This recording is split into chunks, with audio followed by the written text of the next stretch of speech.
There are many curses that were said in the Bible that still ring true to this day. One of them is the curse of Joshua. Cursed before the Lord is the one who undertakes to rebuild this city. After Jericho and its walls were destroyed by an angel of God and Joshua under divine force and without any effort, Joshua curses whoever dares to rebuild the city. In reality, the curse was indeed fulfilled during the reign of none other than the most notorious king in the history of Israel, Ahab. This curse was fulfilled, and it was Hiel of Bethel who tried to build the city, but the curse hurt him and killed his sons. Why did Joshua order to not rebuild the city and curse those who built it? If you are interested in experiencing along with us the full story, from the moment the city fell through the curse of Joshua, and the death of the sons of Hiel, join us. Let's begin. After the death of Moses, Joshua received the power to lead the people to enter and settle the land of Canaan. The first city that stood in Israel's path was Jericho, a secure fortress with high and formidable walls. But just before the Israelites crossed the Jordan, Joshua sent 2 spies to spy on Jericho and discover how to conquer it. By its conquest, they had access to the entire country. The city was so important, and due to this reason, the kings of the land bought them mansions there.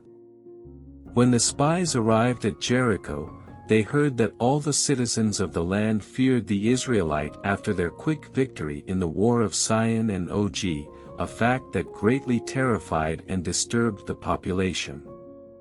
Rahab the harlot, knowing that the God of Israel was about to overthrow Jericho, hid the spies and then helped them escape. Meanwhile, the king of Jericho put a siege on the city. Jericho is a walled city. When the city gates are closed and everyone is inside, they feel protected because it is impossible to fight against a city wall. Now the gates of Jericho were securely barred because of the Israelites. No one went out and no one came in. Joshua 6 verse 1.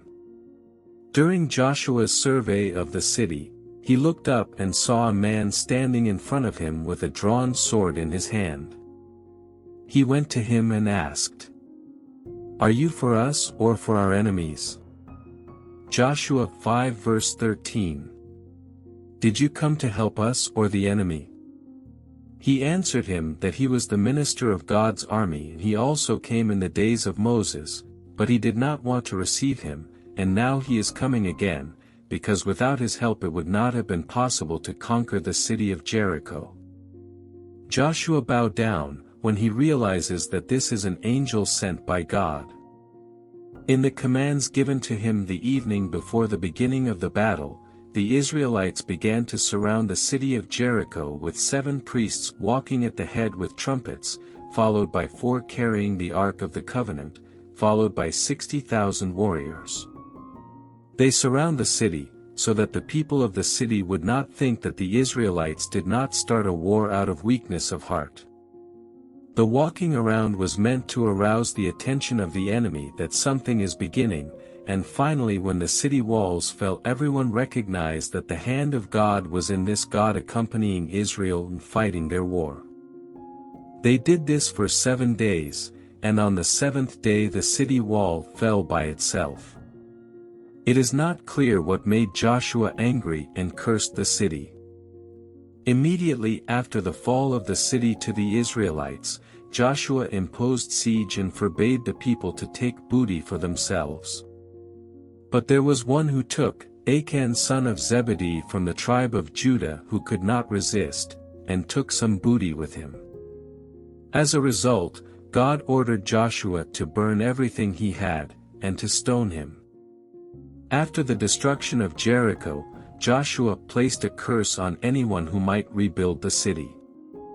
At that time Joshua pronounced this solemn oath: "Cursed before the Lord is the one who undertakes to rebuild this city, Jericho. At the cost of his firstborn son he will lay its foundations. At the cost of his youngest he will set up its gates." Joshua 6 verse 26. Those who break the oath will be cursed. When they lay the foundation of the city, his firstborn and his youngest son will die. In other words, his sons from his firstborn to his youngest will die during the rebuilding of the city. We mentioned that the city of Jericho is the key to the conquest of the entire land of Canaan, which is why it is so significant and holy. But the question still begs: why was it important for Joshua to forbid the building of the city with a curse and an oath? And what is the connection between the city building and the curse on the sons of the sinner? Two commentators have expressed their opinions on this issue. The first claims that this is related to the oath of the angel who gave it to Joshua. The commander of the Lord's army replied, "Take off your sandals, for the place where you are standing is holy." And Joshua did so. Joshua 5 verse 15. This means that Jericho is holy, it is forbidden to enjoy it, and it is forbidden to use it. The second commentator claims that the curse was said in order to remember the miracle, that anyone who sees the wall of the ruined city will remember the miracle. When Jericho remains a ruin, it is possible to learn about the size of the miracle that was done there, and therefore whoever rebuilds it, actually ignores the miracle that God did for the people of Israel, and his great kindness that helped them in the first war of the land. Those who exalt God's miracles will lose the most important thing in their lives, their children. Here we see Joshua as a prophet, and his oath that he satisfies the people is important. There are many interpretations of the curse, but one thing is certain: years after it is fulfilled, Jericho remained uninhabited until the time of the prophets Elijah and Elisha, about 500 years later. Then Joshua's curse was fulfilled when Hiel of Bethel rebuilt the city, at the cost of the lives of 2 of his sons. It was during the time of one of Israel's most notorious kings, Ahab. Based on the life of Ahab, we see him doing the opposite of the principles that God commanded to do. The first thing he did was marry an idolatrous woman named Isabel.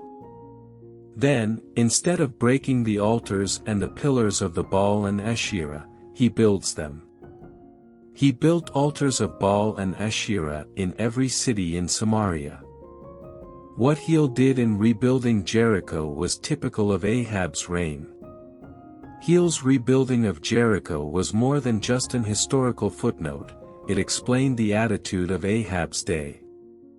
In Ahab's time, Hiel of Bethel rebuilt Jericho. He laid its foundations at the cost of his firstborn son Abram, and he set up its gates at the cost of his youngest son Segub, in accordance with the word of the Lord spoken by Joshua son of Nun. 1 Kings 16 verse 34. The first son died at the beginning of the work, and the youngest son during the hanging of the gates at the end. It proved God's faithfulness, revealing the consequences of sin that affected his family. Although the sin was Hiel's, the result included the death of 2 sons. Although Jericho remained destroyed until the days of Ahab. After that, the Israelites lived in the city, and even prophets lived there. In fact, several events in the Bible relate to Jericho and attest to its settlement. This war is a key to the conquest of Canaan, hence its special virtues.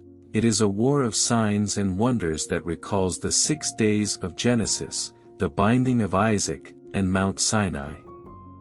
From that point on, the Israelites continued their entry into the Promised Land. And that is why Joshua's curse is so powerful. We hope you learned something new today. If you did, give this video a like and share it with your friends. You can share with us what you know by leaving a comment below. And don't forget to subscribe to our channel for more informative and entertaining content.